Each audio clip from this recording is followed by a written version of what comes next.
Hello students, in chapter 7 transport layer, our next topic is UDP.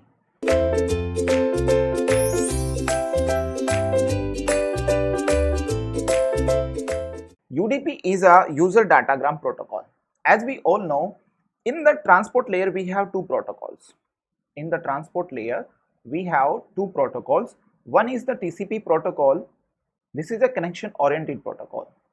This one is already covered in the previous videos, connection oriented protocol, and the second protocol here is the UDP protocol. This is a connectionless protocol.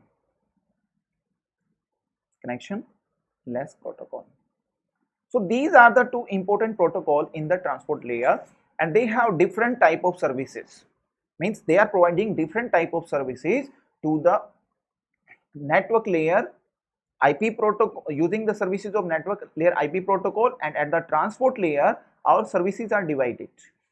Either you want to communicate with the connection oriented services or you want to communicate with the connectionless services, and providing these services to the application layer processes.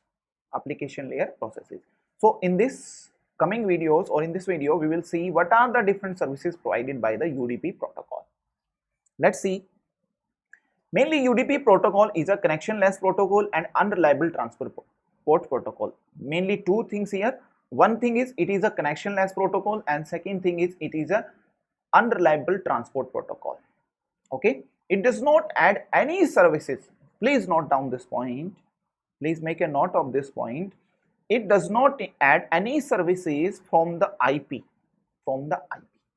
IP means not using the services of network layer IP protocol, only using the connectionless thing there. Your protocol, the datagram is your UDP segment is encapsulated in the IP datagram and sent at the network, and using that connectionless service of that one, and provide the process to process communication, and provide this communication. So here first thing is said that this is a connectionless protocol.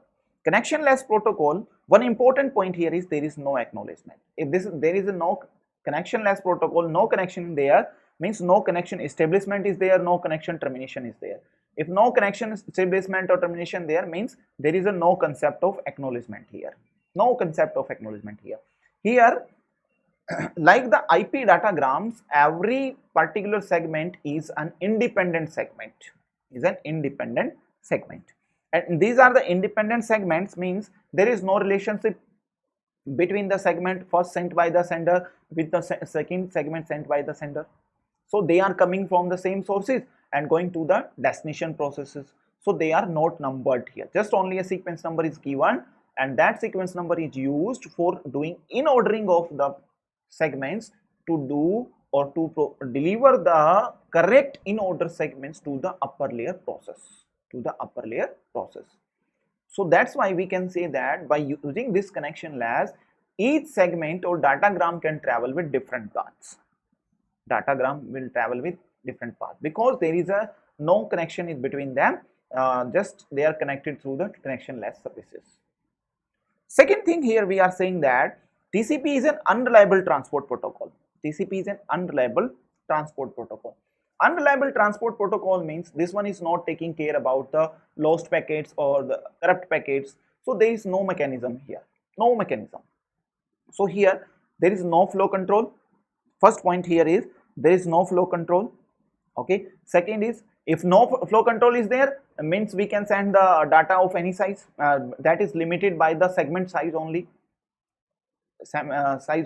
We are not taking care about the how much is the receiver window size, how much is the congestion window size, because there is no flow control here. So no window mechanism is here. No window mechanism, no flow controls means receiver will be get overwhelmed in the segment sent by the senders. Second thing here is there is no error control. No error control means we have no solutions for the lost packets, corrupted packets, no solution, because there is no error control here. We have no retransmission will take place if the receiver will alert the sender by sending an segment that this packet is lost, please send me this one. So this is a connectionless protocol, means there is no concept related to the congestion control. So UDP is using multiplexing and demultiplexing for encapsulating the packets in the IP datagram and decapsulating the packet at the receiver side from the IP datagram. So one important point note here is, because of this connectionless services, this is used for multicasting as well as broadcasting. Because of this connectionless service mechanism, this one is used for both the multicasting as well as for the broadcasting. Okay, these are the main important points or services provided or not provided by the UDP protocol to our processes running at the application layer. So please make a difference or try to understand the difference between the TCP protocol and the UDP protocol. Why these two different protocols are running at the transport layer? Because of their different type of services provided to the application layer processes. Thank you.